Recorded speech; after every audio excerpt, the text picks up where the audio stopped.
नमस्कार दोस्तों, स्वागत है आपका हमारे चैनल नीलकंठ ज्ञान में। शनिवार का दिन भगवान शनिदेव को समर्पित होता है और जो भी भक्त शनिवार के दिन शनिदेव की सच्चे मन से पूजा अर्चना और उनके मंत्रों का श्रवण या जाप करता है, उस व्यक्ति के ऊपर शनिदेव का आशीर्वाद और उनकी कृपा सदैव ही बनी रहती है। कहा जाता है कि जिन भक्तों पर शनिदेव का आशीर्वाद होता है वह रंक से राजा बन जाता है और उसके जीवन के सारे कष्ट और दुख दर्द शनिदेव हर लेते हैं। प्रिय भक्तों, आज हम आपको शनिदेव का ऐसा ही चमत्कारी मंत्र बताने जा रहे हैं जिसका पूरा 108 बार जाप या श्रवण करने से आपके परिवार व आपके संतान पर कभी भी किसी भी प्रकार का संकट या परेशानी नहीं आएगी। साथ ही इस मंत्र के प्रभाव से शनि के दोषों से भी मुक्ति मिलती है एवं भक्तों पर शनिदेव की कृपा सदैव ही बनी रहती है। मन चाहा फल प्राप्त होता है। माता पिता व बच्चों का स्वास्थ्य हमेशा ठीक रहता है। घर में हो रहे आपसी कलेश हमेशा के लिए खत्म हो जाते हैं। व्यवसाय से लेकर छोटे बड़े हर कारोबार में उन्नति होती है। शनिदेव खुश होकर अपने भक्तों की सभी प्रकार की मनोकामनाएं पूरी करते हैं। बस आपको हमारे बताए हुए मंत्रों का जाप पूरा 108 बार या उससे भी ज्यादा कर सकते हैं। आप इस मंत्र को 108 बार जाप करते हैं तो भगवान शनिदेव आप पर अपनी कृपा दृष्टि बरसाते रहेंगे और आपके सभी बिगड़ते हुए कार्य भी बनने लग जाएंगे। साथ ही धन का ऐसा भंडार लगेगा कि वह शनिदेव की कृपा से कभी भी समाप्त नहीं होगा। बस आपको इस मंत्र का 108 बार जाप करना है। अगर आप किसी कारणवश इस मंत्र का जाप करने में असमर्थ हैं तो आप इस मंत्र को घर या दुकान में मोबाइल फोन पर चलाकर 108 बार जाप या श्रवण करें। साथ ही प्रिय भक्तों, यदि आप शनिदेव का आशीर्वाद अपने और अपने पूरे परिवार पर पाना चाहते हैं तो हमारे इस वीडियो को दिल से एक लाइक जरूर करें और हमारे चैनल नीलकंठ ज्ञान मंत्र को सब्सक्राइब करके कमेंट में जय शनिदेव अवश्य लिखें, जिससे शनिदेव के चरणों में आप सभी भक्तों की हाजिरी जरूर लग जाएगी।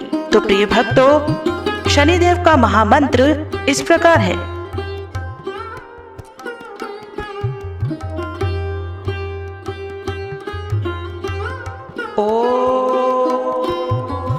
नीलांजनम समाभासम रविपुत्रम यमाग्रजम छायामातन संभूतमं नमामि अरिष्टमथनाय नमः।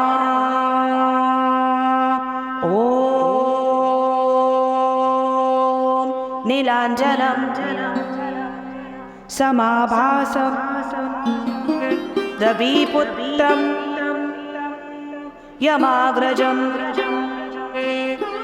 छायामार्तंड संभूतमं नमामि अरिष्टमथनाय नमः।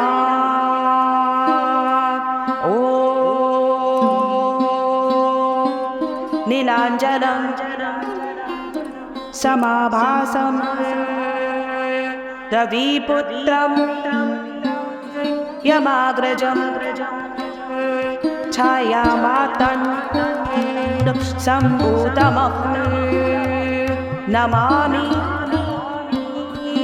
अरिष्टमथनाय नमः।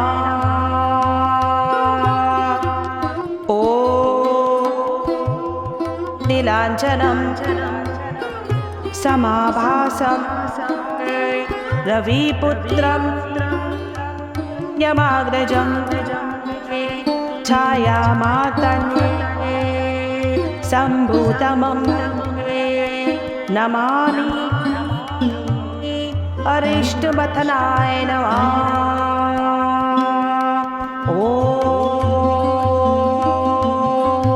नीलांजनम समाभासम रविपुत्रम यमाग्रजम छायामार्तण्ड सम्भूतमं नमामि। अरिष्टमथनाय नमः। ॐ नीलाञ्जनं समाभासं रविपुत्रं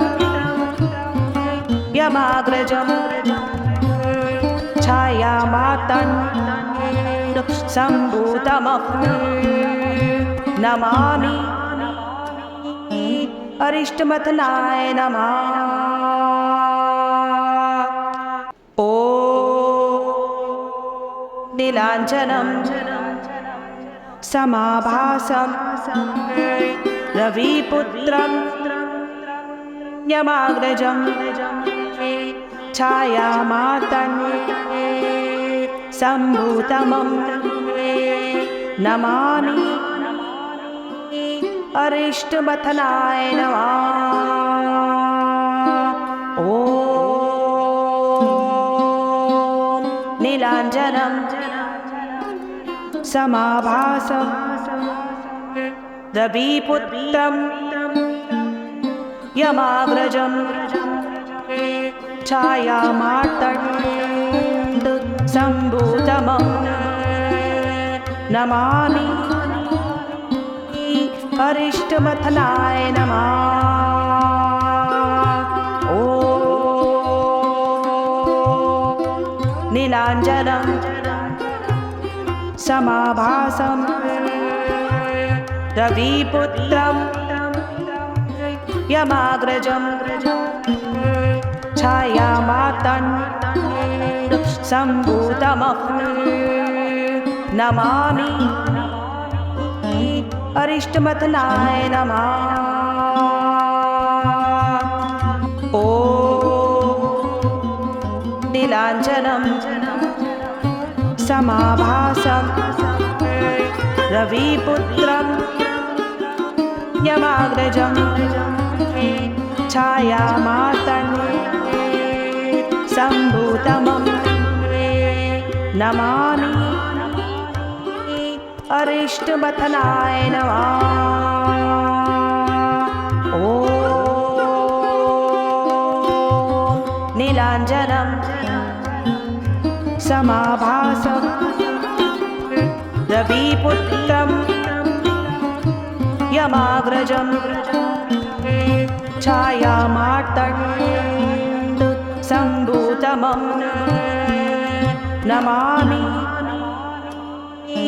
अरिष्टमथनाय नमः। ॐ नीलाञ्जनं समाभासं रविपुत्रं यमाग्रजं छायामार्तण्ड सम्भूतमं नमामि। अरिष्टमथनाय नमः। ॐ नीलाञ्जनं समाभासं रविपुत्रं यमाग्रजं छायामार्तण्ड सम्भूतमं नमामि। अरिष्टमथनाय नमः। ॐ नीलाञ्जनं समाभासं रविपुत्रं यमाग्रजं छायामार्तण्ड सम्भूतमं नमामि। अरिष्टमथनाय नमः। ॐ नीलाञ्जनं समाभासं रविपुत्रं यमाग्रजं छायामार्तण्ड सम्भूतमं नमामि। अरिष्टमथनाय नमः। ॐ नीलाञ्जनं समाभासं रविपुत्रं यमाग्रजं छायामातङ्गसम्भूतमं नमामि अरिष्टमथनाय नमः। ॐ नीलाञ्जनं समाभासं रविपुत्रं यमाग्रजं छायामातङ्गसम्भूतमं नमामि अरिष्टमथनाय नमः। ॐ नीलाञ्जनं समाभासं रविपुत्रं यमाग्रजं छायामातङ्गसम्भूतमं नमामि अरिष्टमथनाय नमः। ॐ नीलाञ्जनं समाभासं रविपुत्रं यमाग्रजं छायामातङ्गसम्भूतमं नमामि अरिष्टमथनाय नमः। ॐ नीलाञ्जनं समाभासं रविपुत्रं यमाग्रजं छायामातङ्गसम्भूतमं नमामि अरिष्टमथनाय नमः। ॐ नीलाञ्जनं समाभासं रविपुत्रं यमाग्रजं छायामातङ्गसम्भूतमं नमामि अरिष्टमथनाय नमः। ॐ नीलाञ्जनं समाभासं रविपुत्रं यमाग्रजं छायामातङ्गसम्भूतमं नमामि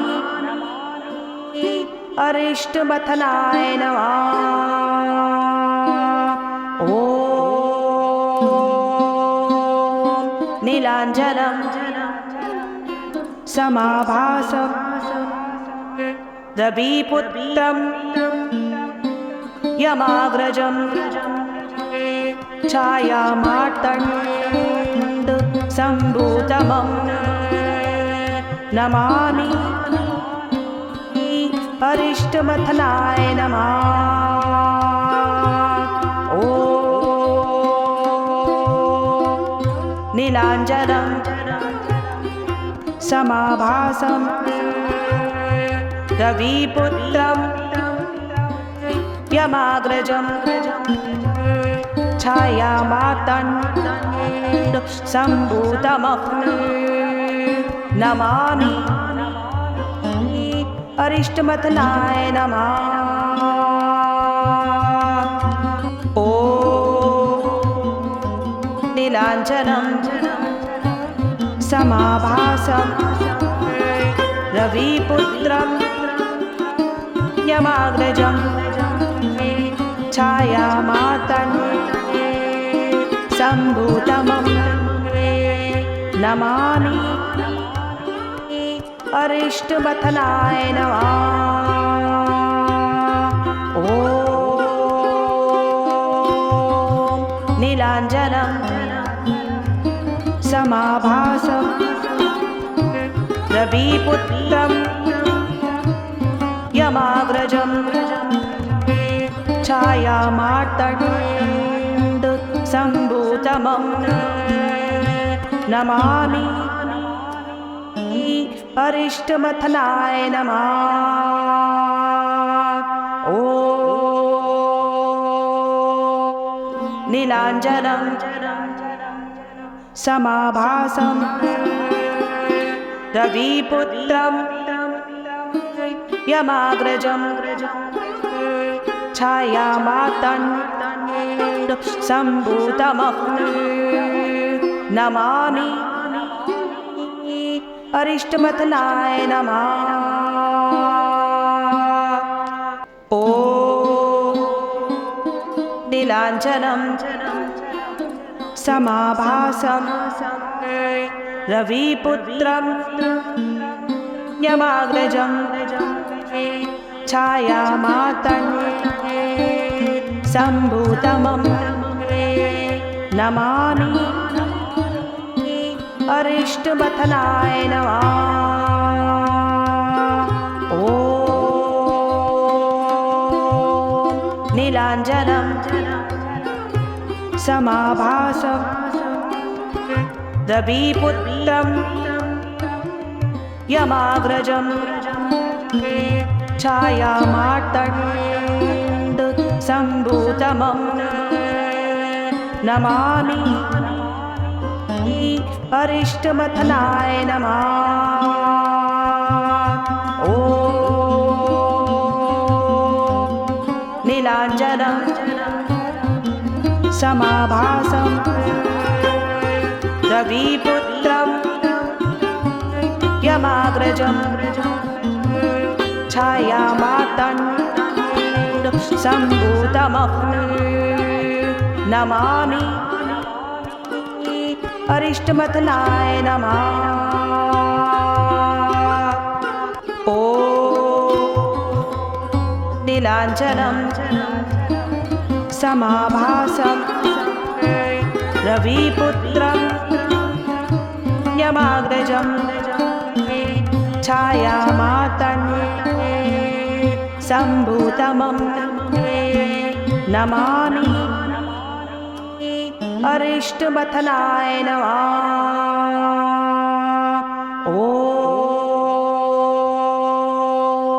नीलाञ्जनं समाभासं रविपुत्रं यमाग्रजं छायामार्तण्डसम्भूतमं नमामि अरिष्टमथनाय नमः। ॐ नीलाञ्जनं समाभासं रविपुत्रं यमाग्रजं छायामार्तण्डसम्भूतमं नमामि अरिष्टमथनाय नमः। ॐ नीलाञ्जनं समाभासं रविपुत्रं यमाग्रजं छायामार्तण्डसम्भूतमं नमामि अरिष्टमथनाय नमः। ॐ नीलाञ्जनं समाभासं रविपुत्रं यमाग्रजं छायामार्तण्डसम्भूतमं नमामि अरिष्टमथनाय नमः। ॐ नीलाञ्जनं समाभासं रविपुत्रं यमाग्रजं छायामार्तण्ड सम्भूतमहं नमामि। अरिष्टमथनाय नमः। ॐ नीलाञ्जनं समाभासं रविपुत्रं यमाग्रजं छायामार्तण्ड सम्भूतमं नमामि। अरिष्टमथनाय नमः। ॐ नीलाञ्जनं समाभासं रविपुत्रं यमाग्रजं छायामार्तण्ड सम्भूतमं नमामि। अरिष्टमथनाय नमः। ॐ नीलाञ्जनं समाभासं रविपुत्रं यमाग्रजं छायामार्तण्ड सम्भूतमहं नमामि। अरिष्टमथनाय नमः। ॐ नीलाञ्जनं समाभासं रविपुत्रं यमाग्रजं छायामार्तण्ड सम्भूतमं नमामि। अरिष्टमथनाय नमः। ॐ नीलाञ्जनं समाभासं रविपुत्रं यमाग्रजं छायामार्तण्ड सम्भूतमं नमामि। अरिष्टमथनाय नमः। ॐ नीलाञ्जनं समाभासं रविपुत्रं यमाग्रजं छायामार्तण्ड सम्भूतमहं नमामि। अरिष्टमथनाय नमः। ॐ नीलाञ्जनं समाभासं रविपुत्रं यमाग्रजं छायामार्तण्ड सम्भूतमं नमामि। अरिष्टमथनाय नमः। ॐ नीलाञ्जनं समाभासं रविपुत्रं यमाग्रजं छायामार्तण्ड सम्भूतमं नमामि। अरिष्टमथनाय नमः। ॐ नीलाञ्जनं समाभासं रविपुत्रं यमाग्रजं छायामार्तण्ड सम्भूतमहं नमामि। अरिष्टमथनाय नमः। ॐ नीलाञ्जनं समाभासं रविपुत्रं यमाग्रजं छायामार्तण्ड सम्भूतमं नमामि। अरिष्टमथनाय नमः। ॐ नीलाञ्जनं समाभासं रविपुत्रं यमाग्रजं छायामार्तण्डसम्भूतमं नमामि अरिष्टमथनाय नमः। ॐ नीलाञ्जनं समाभासं रविपुत्रं यमाग्रजं छायामार्तण्डसम्भूतमं नमामि अरिष्टमथनाय नमः। ॐ नीलाञ्जनं समाभासं रविपुत्रं यमाग्रजं छायामार्तण्डसम्भूतमं नमामि अरिष्टमथनाय नमः। ॐ नीलाञ्जनं समाभासं रविपुत्रं यमाग्रजं छायामार्तण्डसम्भूतमं नमामि अरिष्टमथनाय नमः। ॐ नीलाञ्जनं